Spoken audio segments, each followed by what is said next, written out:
Pallavi, did you get the mute button?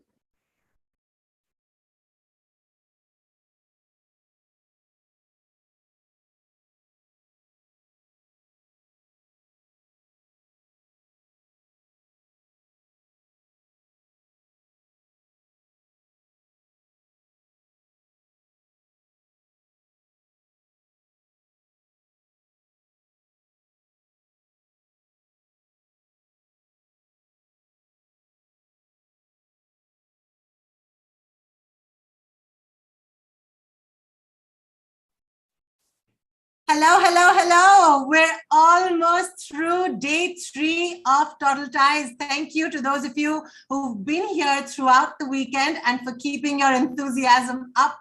We've only got, unfortunately, 4 more hours of Total Ties left, but we're going to make sure we make the most of it with Heidi in this session today. I'd love to see where you're joining us in the chat from. Do make sure you put down your names as we wait for people to join us. Let us know where you're joining us from today, and also drop in your favorite song while you're at it. I do want to put a link in the chat for a beautiful Spotify playlist that the events team has curated for all of you. This is a community playlist, and you can all add to this playlist your favorite songs or things that you've been listening to through the day or throughout the weekend as you've been learning at TIES. So do remember to pop in your favorite songs on the playlist and make sure you enjoy the songs as you go along. All right, let's see who we've got in the chat. Nita says, Total Ties has been a brain orgy. I'm going to second that, Nita. Good evening. Ernie is joining us from the Philippines. Hi. Is it Eni or Ernie? I can't quite get that right. I'm sorry if I'm getting your names wrong. Mary is joining us from Bucharest in Romania. And Carla is here from Pune in India. We've got Reina from Hong Kong. Hi, Melissa. Oh, and Melissa's favorite song right now is Aqueous Transmission by Incubus. Great choice, Melissa. Better Days by Justin Timberlake. I'm so happy to see these songs coming in. Please remember to put them in the playlist. You can go in there and add your songs as well. Hello, Nancy from Luxembourg. Jasleen is listening to Ed Sheeran's Perfect. All right, thanks for that, Jasleen. Martin is joining us from Madagascar. And Fawzia is joining us from Dar es Salaam. All right, that's lovely. Please don't forget to put down your names, where you're joining us from, and your favorite song in the chat. I'm just going to get this session started with Heidi with a couple of housekeeping rules for this masterclass. In this session, Heidi is not going to be able to hear you, but she'd love to hear from you. So make sure you put your questions, your thoughts, your ideas down in the chat. Can we just have the housekeeping rules on the screen for everybody for a quick reference? Thank you.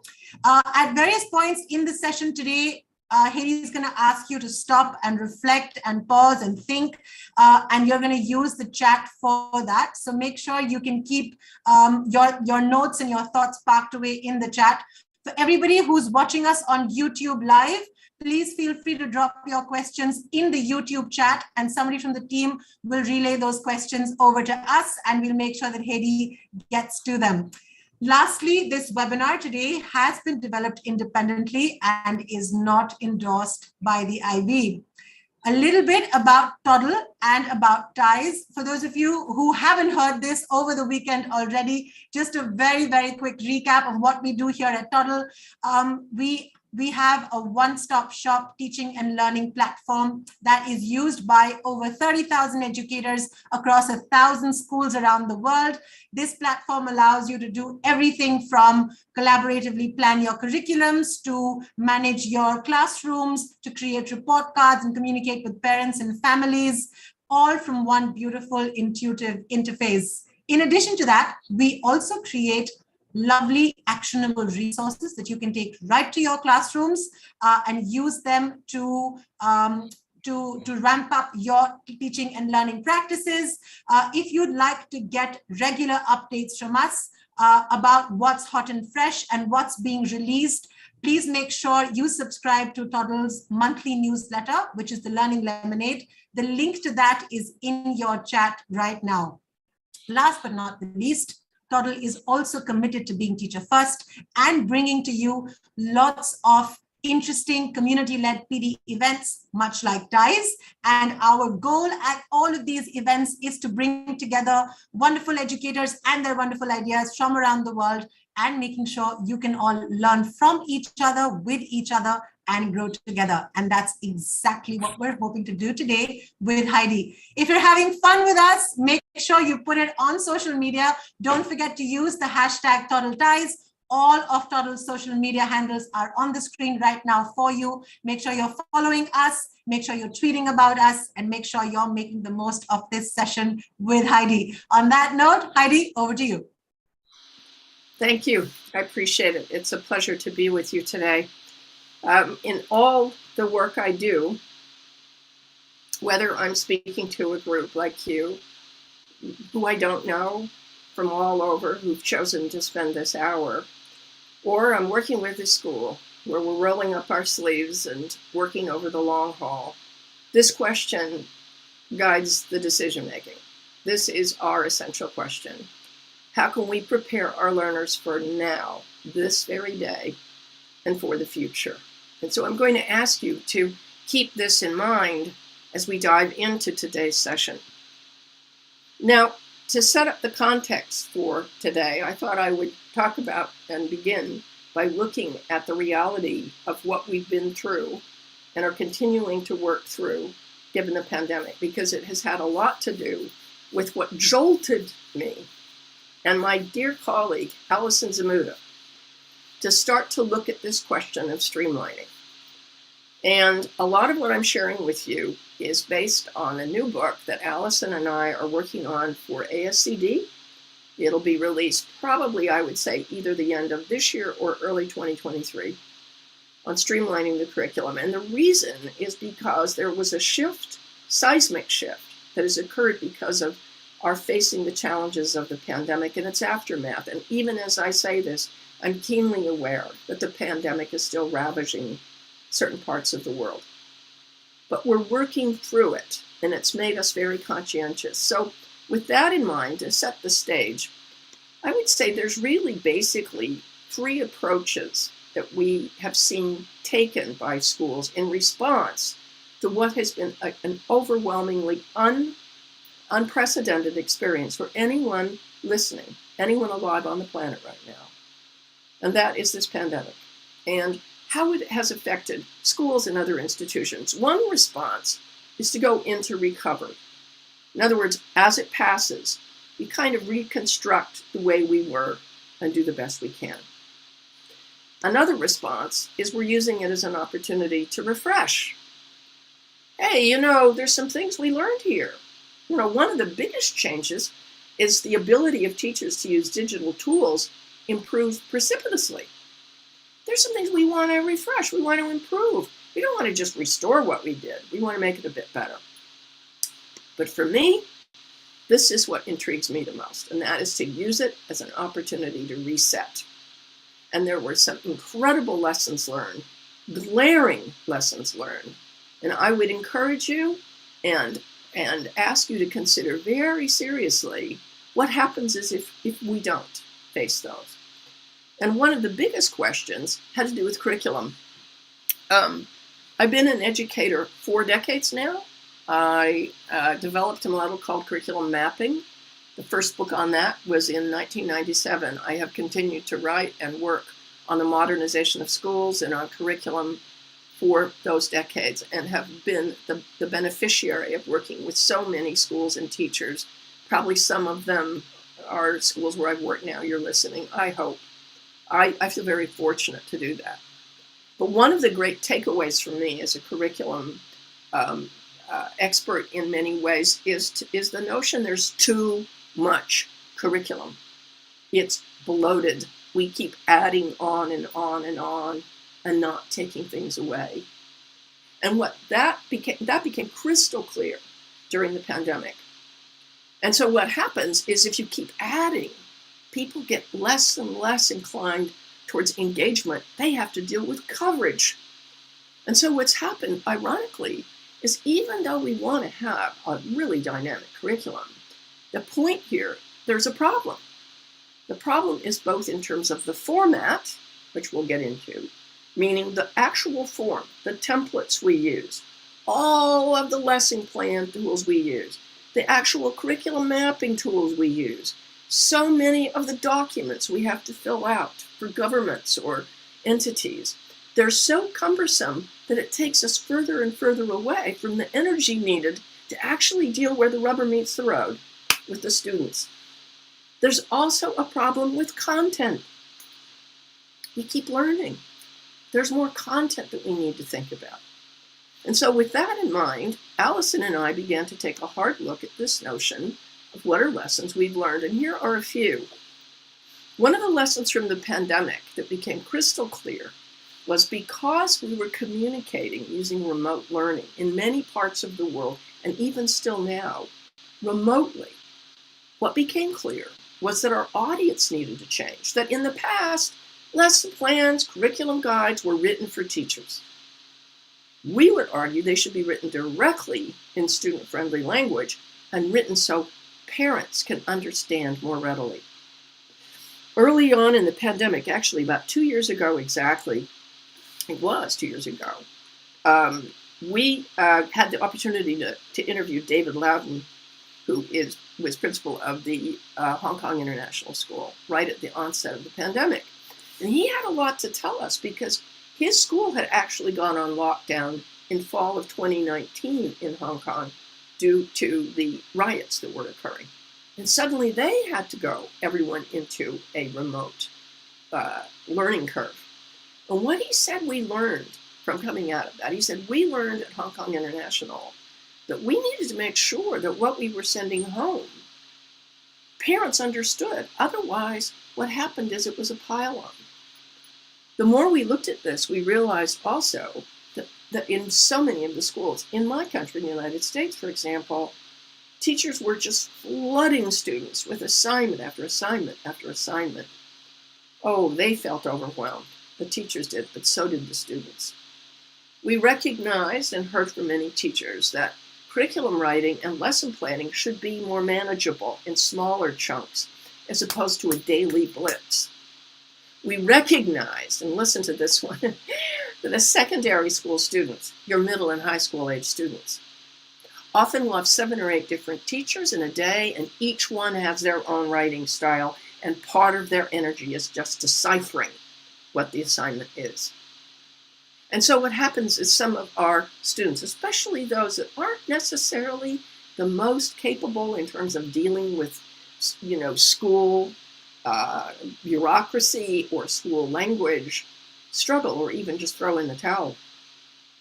The other biggest finding for me was the notion, and it occurred to me very directly, and I'll get to that in a moment, was the use of icons and visuals are a great way to streamline action and variety. But fundamentally, the biggest takeaway was the curriculum is overpacked and bloated. So with this in mind, and recognizing that modern learners need responsive and timely learning experiences, we can't just keep holding on to the things we're used to. We have to make some very important decisions about what to cut, keep, create. Allison and I began to note this idea and began to do some research on streamlining.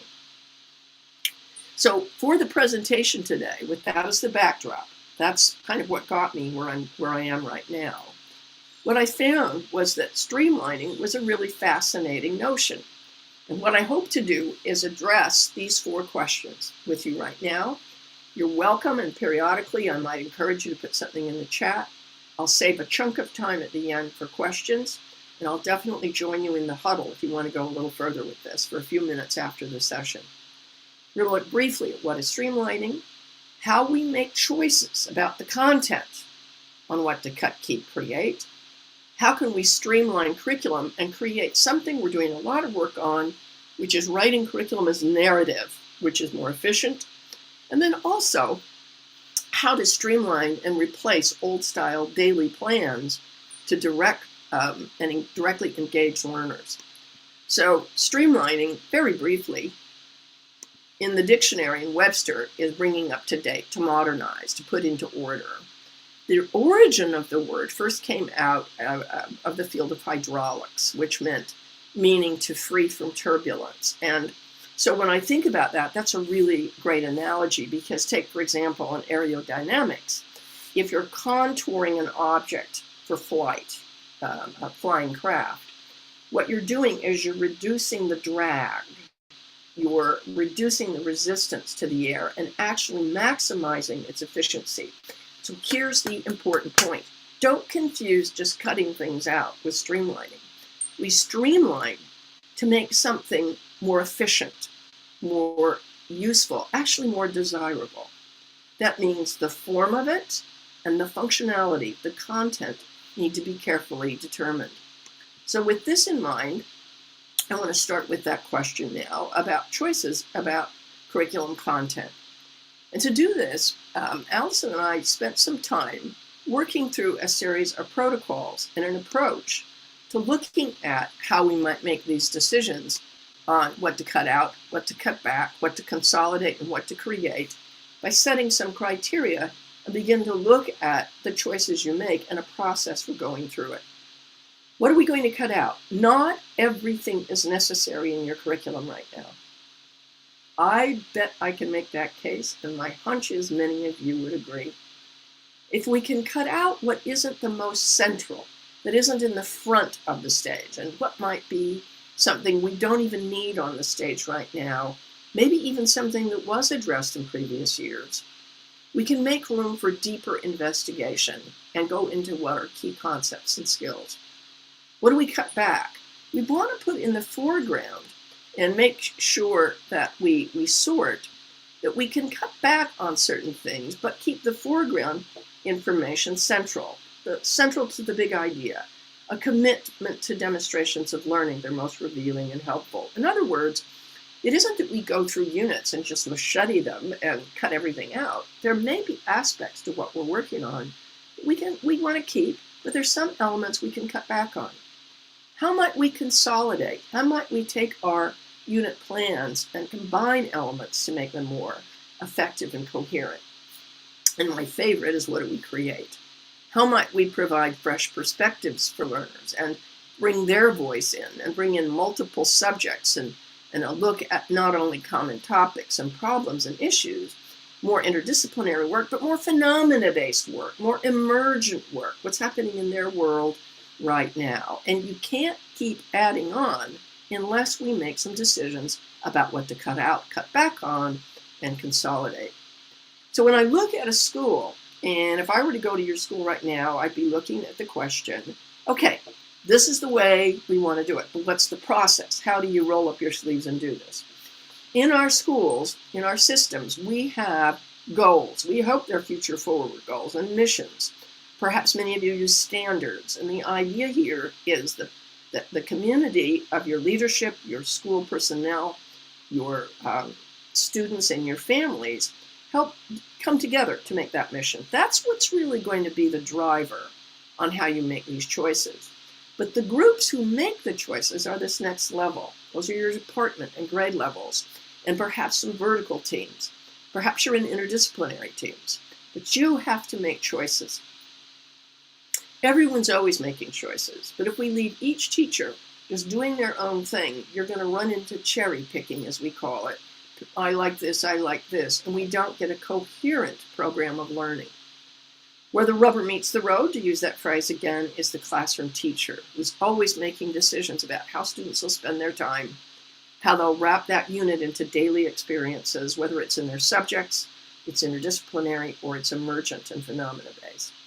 So the key here, if you look right under this middle one, the curriculum instructional choices, what I want to speak to right now is taking these 4 questions that I just went through and walking through a review process that we have found is extremely practical and helpful. There's 5 steps to it. You identify the curriculum area needing review.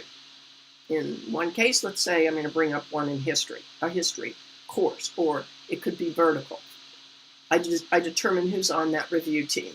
Would, again, be some of the personnel, perhaps departmentally, could be colleagues from different grade levels, but you pull together a small team. You establish the criteria, just like I was talking about, in terms of what to cut out, cut back on, consolidate, and create. You conduct your review. You literally walk through it, make determinations, and then take action. So let's say I'm looking at a specific course. I've got a history course here. It's 6th grade. This is the way the units were laid out. Or perhaps I could do it vertically. What I might have is I'm going to look at ELA, kindergarten, 1st and 2nd. We're going to look at that group of curriculum courses. We literally could take units of study, whatever program your software is, or whether you do it even in a Google Doc, we could cull together specific pieces. But basically, this is very practical. We have to know exactly what needs to be looked at. And then as a team, we walk through these questions. Here's a real example. It's that history course, that 6th grade one. What did they cut out? They agreed they would run through the course and eliminate unnecessary names and dates and determine what was the highlight, what were the most important pieces for 6th graders at that time. Not everything is precious. They decided to reduce exit ticket quizzes. They decided to reduce the number of questions. There were so many questions in history. The students were getting lost in them, and get it down to some essential questions. They decided to cut back on having students just read textbooks and do the end of chapter and use them to inform some of their daily tasks. They consolidated by pulling together related events through the year and showing them almost more connected through themes. They avoided isolated memorization, and they attempted to integrate their readings and organize them more effectively for their students. And of course, the fun one, the creative one, the students were then expected to be historians. They gathered together historical artifacts. They used modern media for documentary making, and they created short documentaries and were able to look at questions regarding their history course through that lens. And they created an interactive timeline of the year where students would post and share. So in a sense, they created some opportunities for modern learners by giving more time out of what was a pretty archaic approach to history, just memorizing dates and facts. So let's take a beat here. When we look at curriculum, many of you know this, the Latin for curriculum is a path to run in small steps, a course to run. And so one thing is to ensure that we have the time to really run that course, as opposed to just trying to cover each step along the way. But a bigger question emerges, and that's something that we have just been fascinated by, and that is to literally think about curriculum as a narrative through the course of a year, and literally storyboard the school year, as opposed to writing really good units, but they're kind of silos. And in this way, what we're thinking about is in terms of efficiency and the contours of the curriculum. Can your students tell you the story of the year of what they've experienced? Or is it so isolated that they don't remember very much because it wasn't designed for those connections? So in examining this question, Alice and I started to really look at narrative, that there are different story arcs. And every curriculum course might have a slightly different one. But I can promise you, if they don't see the connections between what they did at the beginning of the year in that first unit to what follows, you've lost them. And I would even argue that your best students are pretty good at that, but even they sometimes struggle because it wasn't explicit. To make that point even more clear, we took this old idea of the isolated units and we began to literally create storyboards. So here's an example. This is a physics course in a middle school, 8th grade. And what I see and what I put in this one is I have an image cue. And just for the record, it's one thing I really appreciate about the Toggle platform is you do use visuals beautifully. And I think we know that it makes a difference for students and for teachers. But here's the point here. Across the year, I have these units. We give the focus of the story. It's written in student-friendly language. Let me repeat. This is written for the students. The learning targets are written as I can statements, so we convert our standards into student-friendly I can statements. We then put in what will be some of the demonstrations of learning. Some of that might be negotiated with students, but the most important will be that bottom row, where the students will deliberately be expected to show the connections between that first unit in physics on, as a matter of fact, with the second. We are all chemists. Can they show the links? Because if they cannot, we have a problem. Or take a look at this one for early childhood. These are all real examples where the students are able to see the connection between what numbers are as symbolic representations to how they actually we can take those representations and begin to look at adding together, and that the students, whether we interview them, whether they put in captions, based on their language capabilities, they see the connection between them. So we're sifting this into a student-friendly storyboard to show the narrative through the year. This we found to be particularly exciting, and when we work with faculties on storyboarding, they love it. And you can take a course, and I would ask you to take a course across a school year for a specific period of time. I would coach you to ask these questions. If you looked at any course right now, would your learners be able to retell the story without your prompting them very much? And what might their interpretation be? It's one of the most telling notions. You don't just say, do you remember what you studied, or what did you do in school today? But we should be looking at what did you do in school today that connects with what you did in your first unit. If they can't see it, in a way, we've really dropped the ball. So efficiency and effectiveness here, I think, plays out very much. So when I look at these questions right now, I'm going to pause before I go into this notion of moving into more manageable forms of communicating. In the chat right now, what I'd like to ask you is, do you see the possibilities? What is your response to this idea of storyboarding? What is your response to this idea of cutting back on content? Because you see, the storyboard is a format that also entails a more streamlined way of writing curriculum. So I'm going to take a beat, and I'm going to ask the host, if I might, to read me some of those chats. For some reason, I don't get chat where I am right now. I don't know if you're aware of that, but I don't see the chats. They won't come up. That's okay, Haley. I'm going to bring the questions over to you, but this has just been it as we wait for people to write their responses to your question. I think it's such a great way to really think about how to even begin approaching streamlining curriculum. I think the whole idea of streamlining in itself is so powerful. I don't think we think about curriculum from the streamlining lens at all. In very many senses of the word. Okay, let's see. We've got a couple of things that are coming in the chat now. Saviona says that this is a great way to help all stakeholders to plan and understand how learning unfolds. Rena says that's a beautiful strategy. And Maria says it sounds great because it makes curriculum useful for teachers, students, and parents.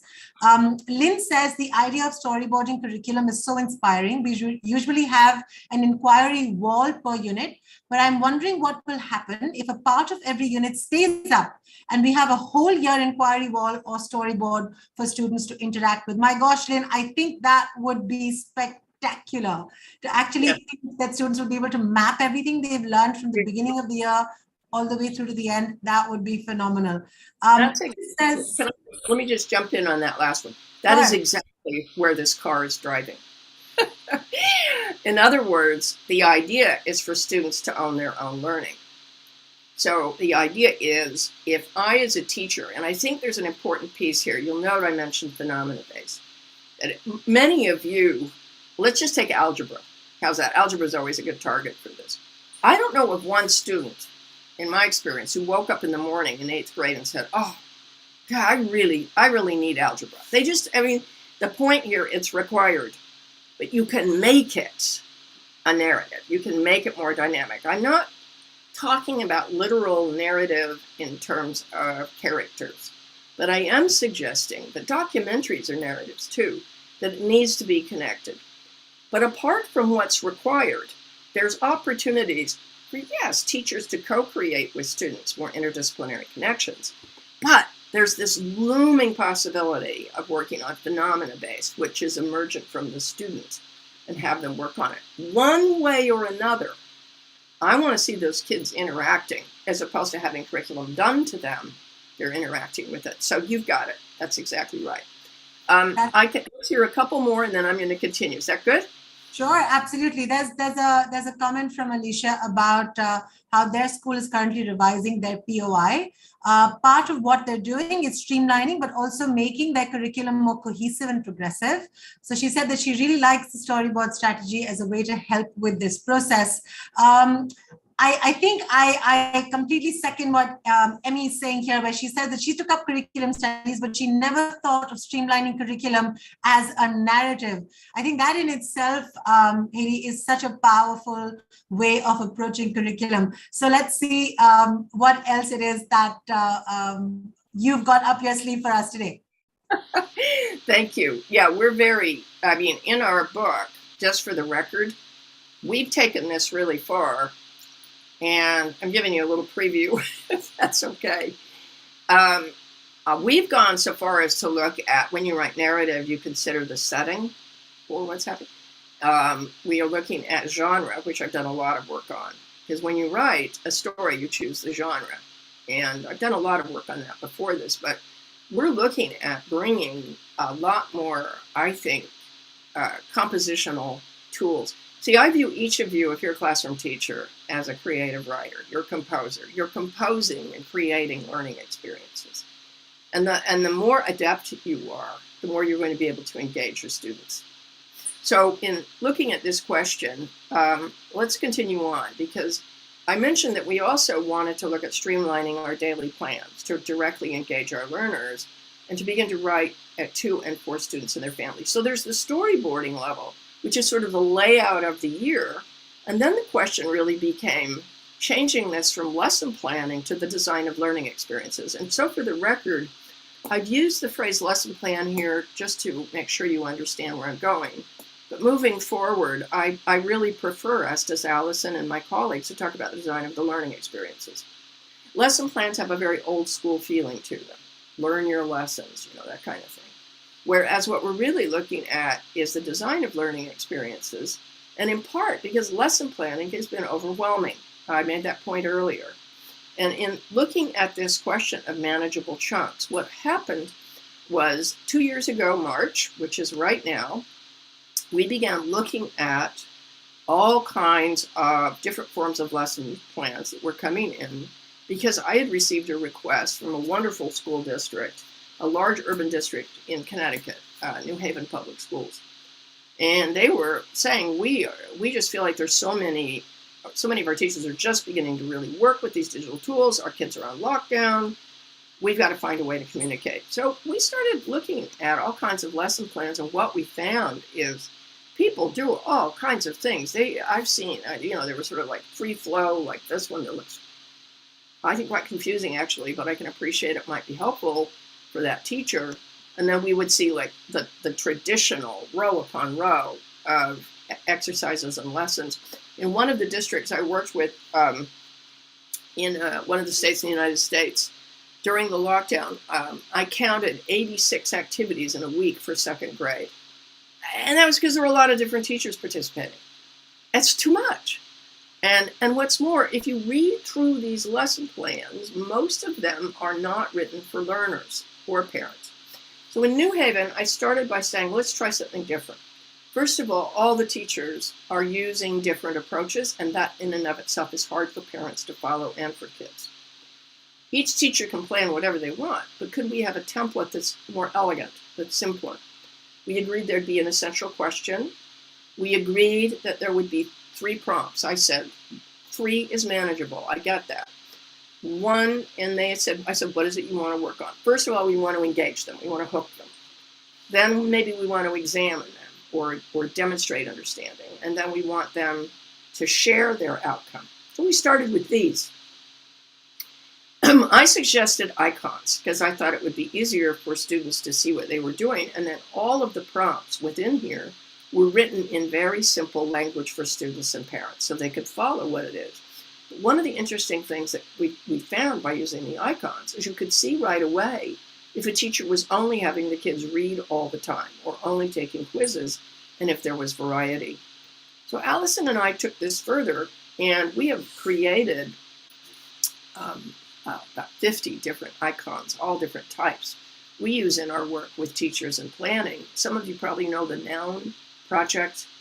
That's terrific. The Noun Project, you can just find it, just look it up on a search, and it is free, hundreds and hundreds of icons, and very, very teacher friendly that you can use. It would ultimately be student friendly. And putting this together, we elected to come up with a different approach and move past traditional unit planning, with which we thought had too much, got bogged down, simpler storyboard unit planning, and move directly to learning sets. So that where you're putting your energy is in the direct drafting of learning sets within each of those storyboarded units that are written in episodes. So each row is a kind of an episode. Each row has prompts. Our prompts are engage, examine, demonstrate. And in it, you'll see at the top, you'll see the time frame, the essential question, the goals, the overview. You could put in any additional materials that you like. And what you'll see is that there's a learning target followed by an action that students will be taking. And often there'd be a live link that would help them continue on. We have an article that's in the Padlet I posted that came out in the December issue, just this past December, 2 months ago, in Educational Leadership, on this idea of learning sets and the streamlined planning tool. And this is one from a teacher, and I thought you might find this of value, and I can post a link to that. She's happy to share it with you, from California, these two teachers, Jody and Emily. And they just did a brilliant job of taking their IB course and converting it into a learning set template where students could follow. They saw the episodes through the course of the 4 or 5 weeks that they were working on it. They included key resources, and it was so much more efficient, and students really understood what they were doing, and it saved them an enormous amount of time in their planning. I think the idea here is that as we move forward, one of the goals is for us to fundamentally think about who the learning is for. You'll see that these are written in I can statements, and I think I use I can statements in professional development.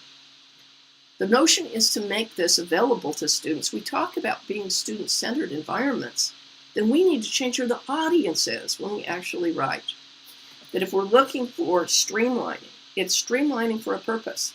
It's streamlining to give the format more effectiveness, to make it better for the user, so that they can actually have less resistance and drag and really get to the heart of what they need to do. So that, in essence, is the primary focus of what I'm focused on today. I've got some materials I'm going to put, additional materials I can put in the Padlet, which you have access to. But right now, I think what I'd like to do is open up for some discussion and questions, if you like. So if it's okay, I'm going to take off the stop to share, and I'm going to come back to you. How's that? That sounds great. Okay, I'm just going to make sure that I have an eye on the chat. To everybody who's wanting to access the Padlet that Hades just talked about, we're just going to park the link in the chat once again for you all. For those of you who joined us slightly late, yeah, it's right there. You can access the Padlet that's in the chat now. Okay, we have a question that was Hades actually. It came in slightly later after you'd already stopped the storyboarding part of the session, but I thought I could come back to that. John had this question about the content, and taking content out of our curriculum, he says, is great. He'd love to do that. But how do we deal with the fact that external exams actually require a certain amount of content to be taught to our students? What's your take on that, Hedy? I think it's a great question, but let's go back to that criteria. You're not, I would say what you're really looking at is you're not cutting out everything. You got to hear me. That point is valid, but that is not what we're getting at here. So here's what I would coach you on. I would say what you want to do is go through and look at what you can cut back on, but what has to be absolutely in the foreground. Think about in a theater production, they talk about the foreground and the backstage, the front of the stage and the back. What's really in the front of the stage? And the reason sometimes, and I'm very, very familiar, I have worked with IB my entire career. I have. I continue to. I work on many of their global conferences. I've keynoted at a few of them, and I've worked with them on planning groups. I'm very respectful and appreciate it. I think it's the finest program for classical education in the world, but I also think what's cool about IB is they are very forward thinking. And for example, just look at how they're using exhibitions now for the theory of knowledge courses. So I think that they're very aware of the power and importance of their test. Items on the test aren't random for them. So if there's something that is absolutely critical, of course you're going to feature it. But the idea here is when we look at our priorities, you're going to need to make choices. And here's the other thing I would argue for. Some of what you might find when you look at your course can be consolidated. That the way, if you think of it as a narrative, you will teach it a little better. That right now, the way things are lined out by any curriculum maker for large groups, because IB is written for any school in the world, and schools are different. The courses don't look absolutely identical school to school. They got different kids, different languages. So the notion here is you may want to look at laying out the course and going, where might we consolidate and put some of these ideas together, as opposed to we're teaching isolates to get ready for the test. Your kids will actually do better if they have a really good connected sense. I loved your question. I imagine there's quite a few people who had something like that going on in their heads. Thank you. Thank you for that very comprehensive answer, Heidi. I think even a bunch of folks in the chat agree with you on that. There's another question that's come in from Mario. And Mario is asking, what would you recommend for teachers who have several subjects at grade levels and the curriculum planning often becomes too much? Yeah, well, that's your universe, and I'm sympathetic. I think elementary, there's two ways to look at it. Primary and elementary teachers, because most schools are still very, quite frankly, classically organized, even antiquated in some ways. There's still so much isolation in the design of schools. And some of you may be aware of my work, especially with Marie Alcock on Bold Moves, on rethinking the way we organize group kids, use schedules and everything else. So let me just talk about most situations, classical. If I'm a primary or elementary teacher, very likely I am self-contained, though I might be teaming. That might be true. There is a possibility I could be looping with someone. We could have a rotation of second and third grade or something like that. But most people are going to be on their own, and you have all the subjects. You might have a specialist in your school for science. I mean, I understand how that works, and usually people have their PE, their art, music specialties. So in many ways, you are always dealing with multiple subjects. So one notion here is, I think in particular, elementary really takes to this idea of storyboarding, and part of it is because they tend to be very visually oriented. I would just say, great. I think the group that probably needs it the most is high school, because they're just flooded with text. It's too much. We already know this generation is more visually oriented, but even more, the brain science points out that icons and visual cues really help us with comprehension. I would say that bottom line with that age group, I would continue and I would start with one. I would work with colleagues. This isn't just for you as an individual teacher. It can help you. But when a school takes it on, you might start with one subject and lay it out, if that's how you organize. On the secondary level, if what the question was about split staffing, for example, let's say I'm in a middle school and I teach science, but I teach science to several grade levels. All the more reason for you to begin to lay it out in a storyboard, but get ready for this. Ultimately, what we really want is the big picture vertically of these storyboards. That's where curriculum mapping is central. And some of you know that has been something I've worked on my entire career, is how you map. Mapping isn't cut and paste and throwing it in. It's a review process to make sure the narrative builds over years. So to begin with, just start small. Small moves can be bold moves. And I would start with one course, but I think you need feedback from your colleagues but some parents and kids too. I mean, I think the transparency here is important. Parents get less anxious with good information.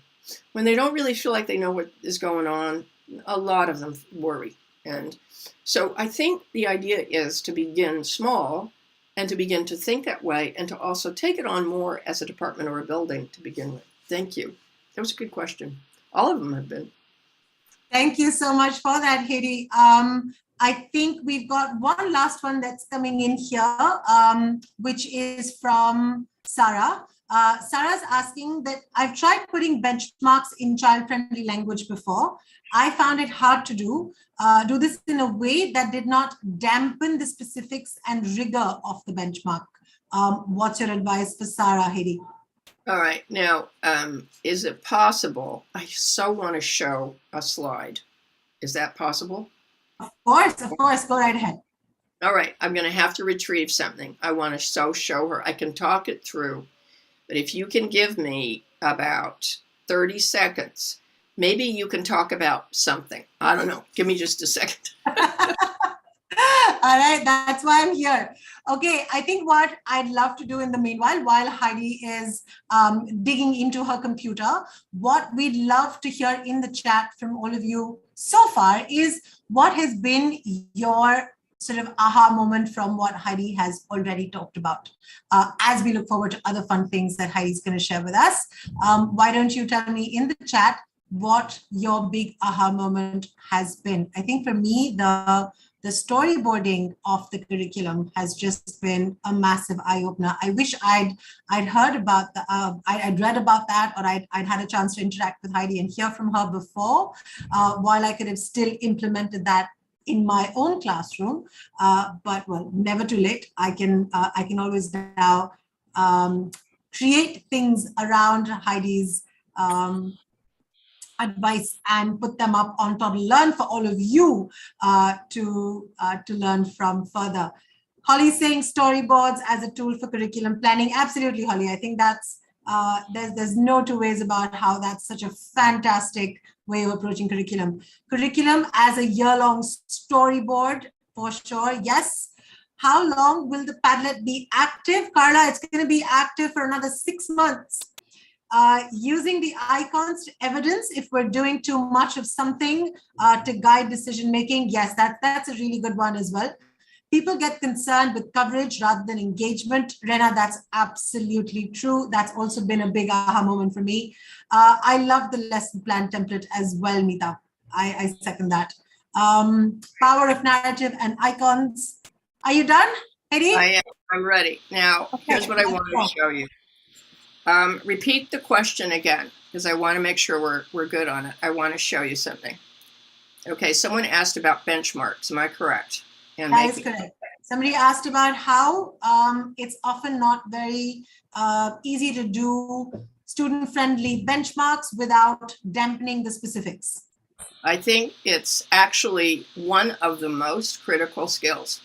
So I'm going to show you that transition into learning targets, and that not only is it not lost, here's what I'm going to challenge my colleague who asked the question. I think you use this as an opportunity.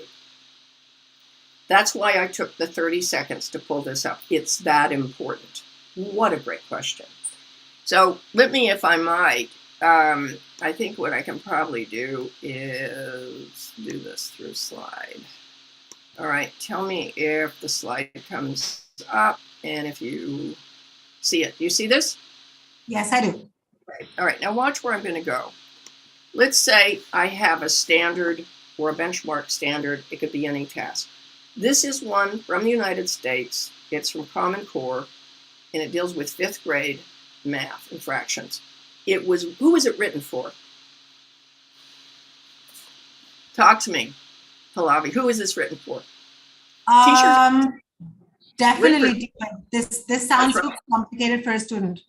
Does this look like 5th graders? Do you think parents love to look at this? I mean, this isn't particularly compelling. 5 and F top, B top 3. I'm sorry.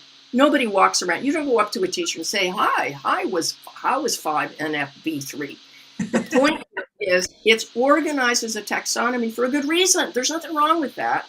But it isn't designed to be used. That's not its purpose.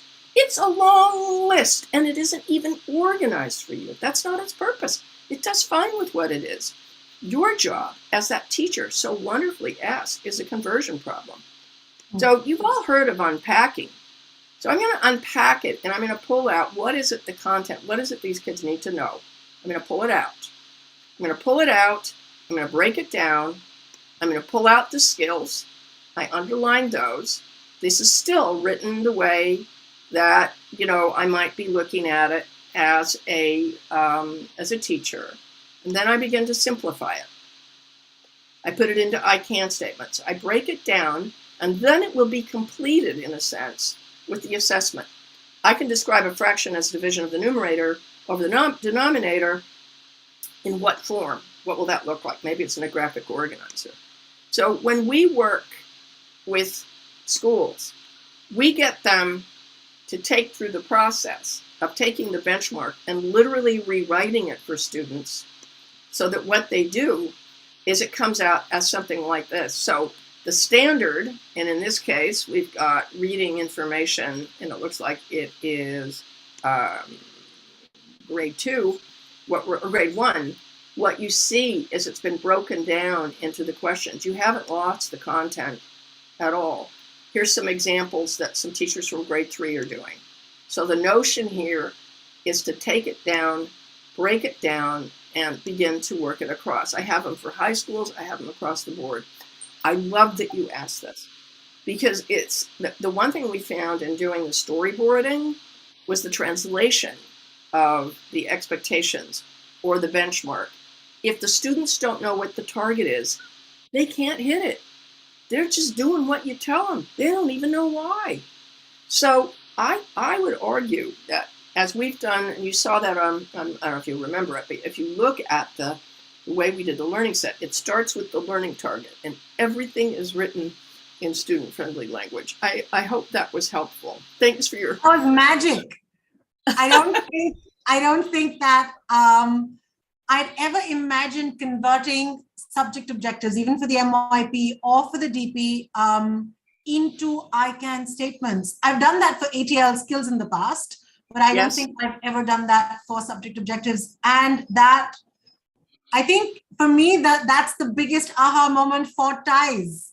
I wish I'd heard this before, but here's the thing that is so eye-opening that came out of this. I've been around the block. I'm experienced.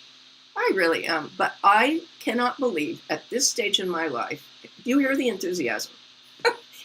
I am utterly fascinated with the problem of how we convert lesson plans into something that is student-facing. Here's another tip here. I don't use the word teaching strategy. Did you notice I didn't use it once? I never use it anymore. I talk about learning strategies. So the point here is to make everything student-facing. It doesn't mean we do everything the kid wants, but I think you're right. I think the ATLs are much more easy or obvious to come. I think a mission, everything needs to be converted. So that the idea, because here's what happens. If I start to think about it from their POV, their point of view, I teach more effectively. It affects me as a teacher. I'm not saying I don't teach, but I think the idea is I start to think about what is their learning experience going to be. That's why we start to talk about that notion. I'm so glad you found it helpful. I did, and I wish I'd heard this before, and but I'm still going to try and take a stab at doing this for all of the educators here and try and create something that we can put up on Total Learn, which we can send across your way. So converting Heidi's idea into a resource or a guide that all of you can use. I'm going to be in touch with you for this one, Heidi. Okay, super. All right, I think we've got time for just one more question before we move on into the reflection huddle. Let's see what we've got here. Rihanna is asking, what about students who can't yet do something? Is using an I can statement a barrier for them? No. Oh, I love that. Nice question. The idea here is the I can is the goal. And if we look at learning strategies, and again, I'm not going to go do my 30-second thing, but if I did, I would pull up and show you that the idea is a student begins to self-monitor their progress. So it's kind of, I can with help. I can up to this point. I can, not mastery, but I can show you where I am in this point. In other words, what we want is students to be participating in their own learning. And it's a way of what we talk about a lot in our Bold Moves book is I really believe the modern learner needs to be a self-navigator. That they need to be able to see where they're going and how they're going. And the other is to break it down. Here's another thought for you. I don't know what grade level you teach or what the example would be. And this could be high school as much as middle or elementary. But if I ask students, say for example, I'm going to take middle school because everyone's thinking, oh, it could be, you're probably thinking kindergarten. I mean, I think kindergarten kids are quite able to do a lot and tell you how they're doing. In middle school, let's say I am looking at having my students write a position paper or position white paper, so to speak, and they need to take evidence from the text to support their contention and to write it in a way that is engaging and provocative for their readers. And so we probably had 7 or 8 competencies. They're bundled. Standards and competencies should be bundled. But here's the other side of it. I'm not going to say I can write the essay that does all that. I might break it down. So if you want to go simpler, that's good. So the kid sees one step at a time. So instead of making it overwhelming, you break it down. That could be for kindergarten. You know, maybe they do have trouble with some of the basics on reading, you know, left to right or right to left, depending on where you live, your country. But it might be that you start with, I can open the book. You know, I can find the title. Break it down so they do have successes. So I think we do that pretty well with the younger ones. It's the older kids who need it the most sometimes because it can feel so daunting and they tend to not be so straightforward in letting you know when they're struggling. Anyway, I'll stop here. Thank you so much. What a great experience it's been to be with you. I hope it's been helpful. I'm so excited about our new work, and it's really, the title will be Streamlining the Curriculum, and we haven't quite worked through our subhead yet, but it's Allison Zamuda and I've got a few articles and some things I've posted, and I hope you'll find it of help, and I appreciate your feedback. Thank you, Toddle. Thank you, Heidi. I think this has been one of the most riveting sessions that I've attended over the weekend or had the privilege of hosting. Thank you so much for these amazing ideas. I'm sure everybody has walked away finding a new way in which to even start thinking about curriculums. I think the idea of storyboarding, the idea of using icons, and this idea of creating formatives, summatives, even thinking about your standards in the form of I can statements. I think these are absolutely fantastic takeaways. So thank you so much for these. Please don't go away if you'd like to continue talking to Heidi. We're going to be starting our reflection huddle very, very soon on the platform. But if you'd like to go in and check out what else we have in store for you that's coming up next, you might want to head to one of these sessions which are going to start very soon as well. To head to these sessions, all you have to do is go back to the homepage, click on the agenda, filter for today's date as well as session type, and all of these upcoming sessions will show up for you. And all you need to then do is simply click on join and join the session that you'd like to attend. If you're on a free pass, you can head to the session live stream in this channel as well. If you'd like to know how we at Toddle can support your school to supercharge your teaching and learning, I'm going to stop saying teaching strategies and I'm going to start with learning strategies now, even in our pitch. Please make sure to scan the QR code that's on our screen, or you can drop us an email on hello@toddleapp.com. And somebody from the team will be in touch with you to set up a chat.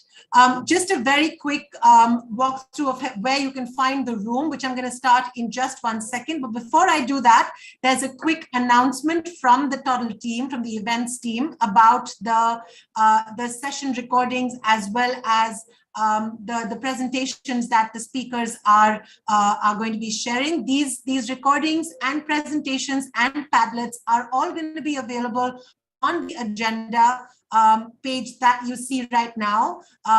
All of these sessions will hopefully be up by Wednesday, the 16th of March. So you can come back in here and check out the session recordings and revisit some of your learnings and take them with you to the next session, the post-conference fortis, which is transfer. Make sure to watch out for our communications about the post-conference, and more details on that will be coming your way next week. Now for the rooms, all you have to do is go back to the main page, click on rooms, click on the room that you want to enter, which will be Heidi's session on streamlining the curriculum. And I'm going to be starting that in just 1 quick second for you. All right, so we're going to see you all in the rooms. Let's continue the conversation there. Heidi, we'll catch you there. Thank you.